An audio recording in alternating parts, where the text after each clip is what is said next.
નમસ્તે વિદ્યાર્થી મિત્રો. ગુજરાત રાજ્ય પરીક્ષા બોર્ડ દ્વારા આયોજિત સીઈટી પરીક્ષા 2026-27ની અંદર ગઈકાલે તારીખ 2/12/2025ને મંગળવારના રોજ આ નોટિફિકેશન જાહેર કરવામાં આવ્યું છે. એમાં કોમન એન્ટ્રન્સ ટેસ્ટ એટલે કે સીઈટી આ પરીક્ષા કોણ આપી શકે, કેવી રીતના ફોર્મ ભરવું અને આ પરીક્ષાનું કેન્દ્ર, કયા પ્રકારની પરીક્ષા છે, પરીક્ષાનું માળખું શું છે, આ અંગેની વિગતવાર ચર્ચા આપણે આ વિડીયોની અંદર કરીએ. તો ચાલો આપણે શરૂ કરીએ. તો વર્ષ 2025-26ની અંદર આ શૈક્ષણિક સત્રની અંદર જ્ઞાન શક્તિ રેસિડેન્શિયલ સ્કૂલ, જ્ઞાન શક્તિ ટ્રાઇબલ રેસિડેન્શિયલ સ્કૂલ અને રક્ષા શક્તિ સ્કૂલની અંદર ધોરણ 6માં પ્રવેશ આપે તેવી મુખ્યમંત્રીની જ્ઞાન સેતુ મેરિટ સ્કોલરશિપ યોજના હેઠળ આ કોમન એન્ટ્રન્સ ટેસ્ટ લેવામાં આવે છે. 2026-27ના શૈક્ષણિક વર્ષમાં આ પરીક્ષા 31 જાન્યુઆરી 2026ને શનિવારના રોજ યોજવાની છે. હવે એમનું ફોર્મ ભરવાનો સમયગાળો તો જાહેરનામું તારીખ 1/12/2025ના રોજ બહાર પડ્યું. ઓનલાઈન ફોર્મ ભરવાનો સમય છે 2/12/2025 થી 15/12, એટલે કે લગભગ 15 દિવસનો સમયગાળો આપણને ફોર્મ ભરવા માટે આપેલો છે. નિઃશુલ્ક પરીક્ષા ફી છે અને પરીક્ષાની તારીખ 31/1/2026ને શનિવારના રોજ લેવાની છે. પરીક્ષા માટેની યોગ્યતા છે તો કે સરકારી અને અનુદાનિત શાળાઓમાં ધોરણ 1 થી 5નો અભ્યાસ પૂર્ણ કરનાર વિદ્યાર્થી, એટલે ચાલુ વર્ષે જે વિદ્યાર્થીઓ ધોરણ 5ની અંદર ભણે છે એ વિદ્યાર્થીઓ આ સીઈટીની પરીક્ષા આપી શકે છે. અને ખાનગી શાળા અને સરકારી શાળાના વિદ્યાર્થીઓ બંને આ પરીક્ષા આપી શકે છે, પરંતુ એના એડમિશન જે છે એ સરકારી શાળામાં જે વિદ્યાર્થી ભણે છે એનું ત્રણેય શાળાઓની અંદર, એટલે કે રેસિડેન્શિયલ સ્કૂલ, જ્ઞાન શક્તિ ટ્રાઇબલ સ્કૂલ અને રક્ષા શક્તિ, ત્રણેયની અંદર એડમિશનને પાત્ર બને છે. ખાનગી શાળાના વિદ્યાર્થીઓ માત્ર રક્ષા શક્તિ સ્કૂલની અંદર પ્રવેશ મેળવી શકે છે. ઉપરાંત એમને સ્કોલરશિપ આપવામાં આવતી નથી. હવે સ્વનિર્ભર શાળા એટલે ખાનગી શાળા, એની રક્ષા શક્તિ સ્કૂલમાં 25% બેઠકો છે અને બાકીની 75% બેઠકો સરકારી ગ્રાન્ટેડ શાળાના વિદ્યાર્થીઓને પ્રવેશ આપવામાં આવશે. હવે આની અંદર પરીક્ષાનું માળખું કઈ રીતના છે તો કોમન એન્ટ્રન્સ ટેસ્ટની અંદર બહુ વિકલ્પ સ્વરૂપની હેતુલક્ષી પ્રકારની પરીક્ષા હોય છે. એમાં 120 પ્રશ્ન અને 120 ગુણ અને સમય હોય છે 150 મિનિટનો. એટલે આની અંદર અભ્યાસક્રમ ધોરણ 5ની અંદર જે બાળકો વિષયો ભણે છે એ તમામ વિષયો હોય છે, જેમ કે ગણિત, ગુજરાતી, અંગ્રેજી, હિન્દી, પર્યાવરણ અને તાર્કિક તર્કશક્તિની કસોટીના અને સામાન્ય જ્ઞાન આધારિત પ્રશ્નો હોય છે. હવે તાર્કિક કસોટીના પ્રશ્ન 30 હોય છે અને એના ગુણ પણ 30 હોય છે. ગણિત સજ્જતાના 30 પ્રશ્ન અને તેના ગુણ પણ 30.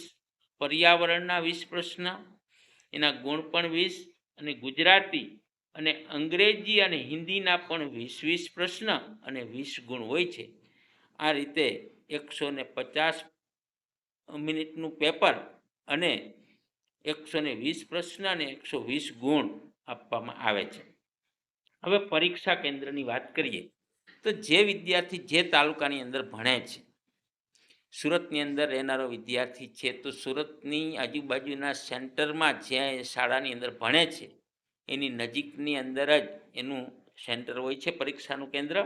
એટલે વિદ્યાર્થી ક્યાંય બહાર પરીક્ષા આપવા માટે જવાનું નથી. કોમન એન્ટ્રન્સ ટેસ્ટનું પરિણામ અને મેરિટ લિસ્ટ તો વિદ્યાર્થીઓ આ પરીક્ષાનું પરિણામ રાજ્ય પરીક્ષા બોર્ડની વેબસાઇટ scbexam.org પર પ્રસિદ્ધ કરવામાં આવે છે.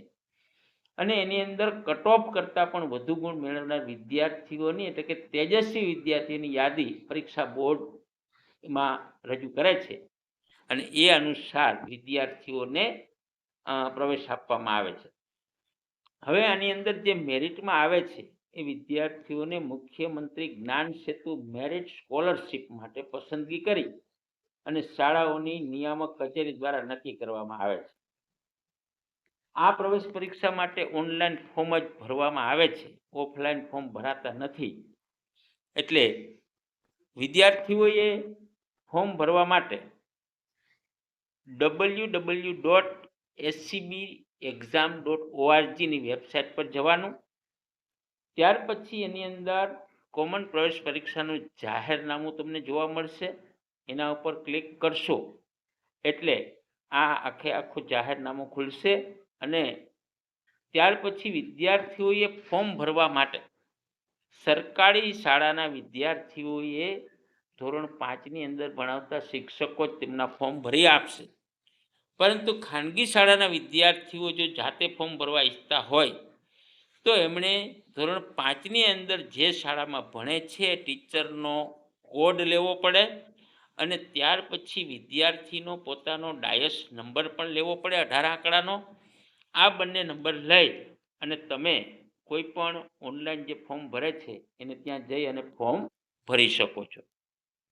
ત્યાર પછી ફોર્મ ભરાઈ જાય એટલે એની પ્રિન્ટ કાઢી અને એ તમારે સેવ કરી અને તમારી પાસે રાખવાની છે.